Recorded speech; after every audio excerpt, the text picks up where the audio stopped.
It wasn't a bell that tolled or a gun that fired. It was a whisper sharp enough to raise the hairs on a city's neck. The king may have 2 years. No bulletin, no podium, just that thin, pitiless phrase slipping under doors and along corridors until it reached the pavements. London, which pretends to be immune, flinched. And into that air walked the younger son, smiling just enough, bending just so at the Well-Child Awards, while every lens worked to capture not his kindness, but his timetable. Was he home for applause, or because time had finally called the tune? No one admitted it on the record, but the routes told their own story. Drivers were briefed more than once. Protection officers spoke in the code that appears only when something fragile is at stake. Phones at Clarence House and Kensington, which usually sound like rival orchestras, began playing in the same key. If the meeting happens, if the schedules align, if it can be kept quiet. Palace English 4, it's penciled, and we're daring fate not to read our diary.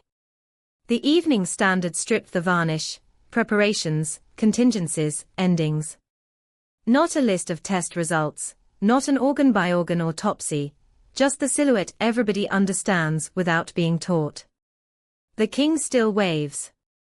He still smiles with the practiced warmth he learned in short trousers.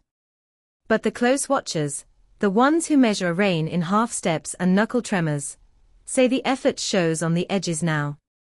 Outwardly, a man who refuses to waste a day; inwardly, a man who has learned to ration them. What does a son do with that? Especially a son who turned his father into copy and found the world willing to pay by the page. People forget, because the book and the cameras did exactly what they were designed to do, that there was a time when My Darling Boy was not theatre but habit.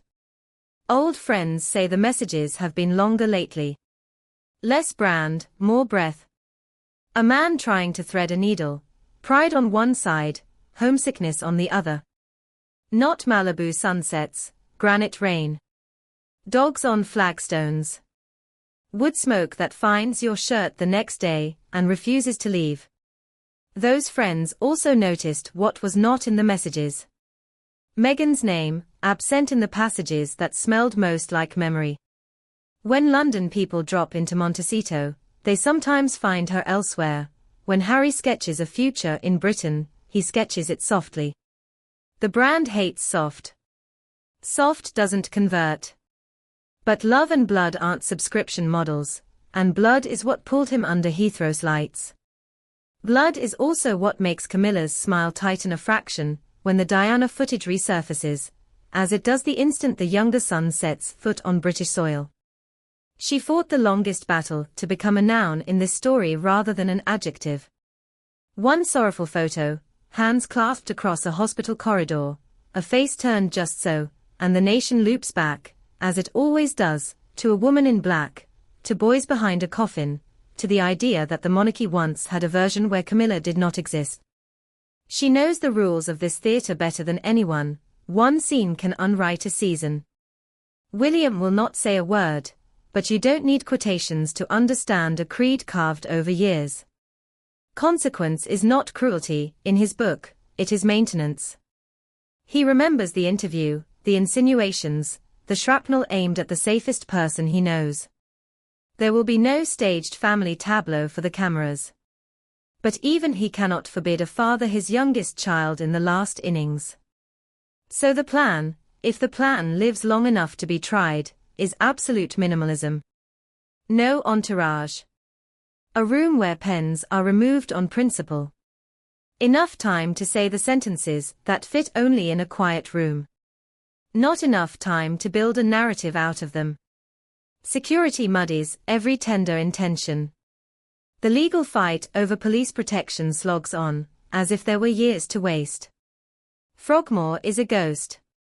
Windsor's geography is suddenly a chessboard no one wants to explain later.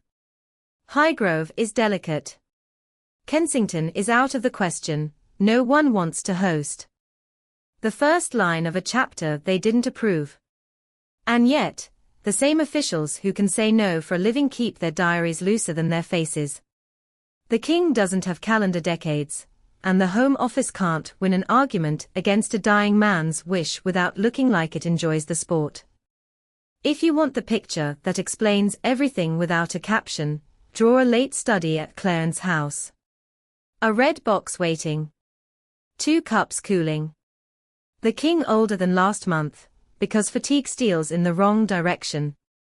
A father who is not a monster, never was, just a complicated man with a long ledger of regrets, some of which he has even paid off. He asks whether they can start again, as if the problem hasn't always been that one of them writes in ink and the other lives in pencil. The younger nods, because nodding is safer than words. Somewhere in that house is a painting of a woman whose light turns everyone else into shadow. Somewhere else, a memory of a christening that felt simple for exactly one day. The well-child room becomes a stage no one ordered. Parents clasp his hand, children look up and grin with the frightening courage of the very young, and every frame is conscripted.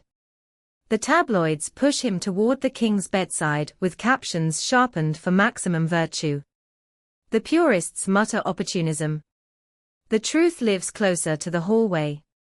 It lives in the pause between the last handshake and the car door. In the glance he throws across a street that carries him, in muscle memory, towards the mall. In the way he softens when a security officer, with a home county's voice calls him sir, and it sounds like childhood. Camilla's circle, better schooled in counter-briefing than most governments, does not waste breath. They argue, softly and with the kind of firmness that earns quiet obedience, that the king requires calm, not a homecoming that crashes the archive back onto the present.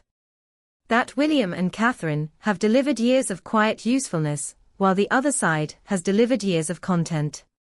They do not ask the public to hate. They ask a colder question: what does forgiveness purchase when the debtor prints new invoices every time he speaks? William will not answer the question, or the provocation. He has turned himself into the still point not because feeling left him, but because he learned early that emotion bleeds you white in public. He will do the school run. He will sit in a hospice corner no camera can reach. He will be briefed and then trust his own eyes.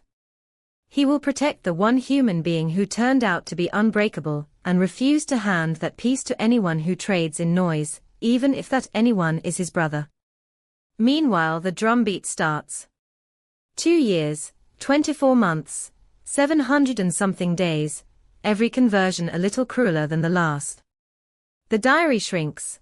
Fewer long flights, more local ceremonies with familiar hymn numbers, a handful of afternoons ring-fenced and translated for the press as private.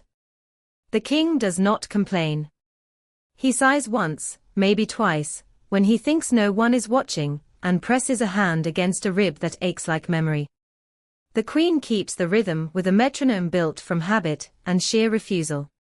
She has learned how to be immaculate while tired. Sometimes the smile lands half a second late. She notices. Everyone else pretends they didn't. The country splits like a log along the old lines. Those who wrote Harry off will not rewrite their verdict now. Those who never forgave Charles for being a man instead of a symbol see a last, best chance to play the prodigal parable to its end. The rest, older, slower to speak, quicker to make tea, remember enough funerals to know that in the last chapter, families ought to be allowed to be families, even if they make a hash of it the rest of the time.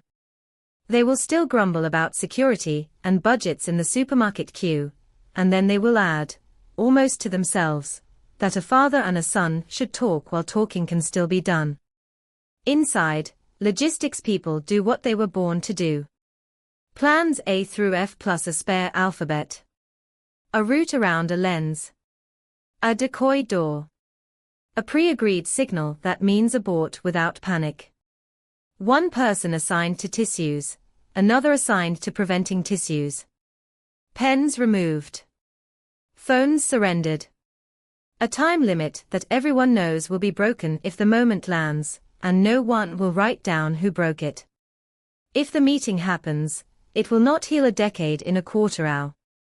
If it doesn't, the loudest people will pretend it never mattered, the quietest will add it to the stack of regrets that keep a house awake.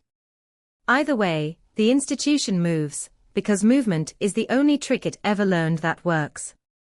It survived an abdication, an assassination by tunnel, divorces that felt like assassinations, scandals that would have ended other families, and did not end this one. It will survive a countdown and a conversation, if they come. There is something uniquely British in the cruelty of the present tense. We don't ask a man on the throne what he built. We ask what we can take away from him while praising his stoicism. We don't ask a son what broke him. We ask whether he plans to break anything else. We don't ask a brother how he learned to carry anger without spilling it. We insist he pose with it and call it restraint. We look at a woman who has taken the longest, hardest road to a crown and we wonder, with unserious voices, whether the ground under her chair looks different when the old ghost walks back into frame. 2 years is hearsay until a doctor gives it a calendar. The palace will insist on normal until normal fails, that is the job. The country will queue, because queuing is what a nation does when it cannot fix a thing and wants to behave itself while not fixing it. Between the great west door and a small room with a single lamp, a father will decide whether to forgive before a son learns how. Between an awards stage and a black car that knows the way to a gate, a man will decide whether pride keeps better company than grief. Watch the hands. Not the smiles, not the captions. If Harry's stay stretches by an unexplainable day, the story has started without us.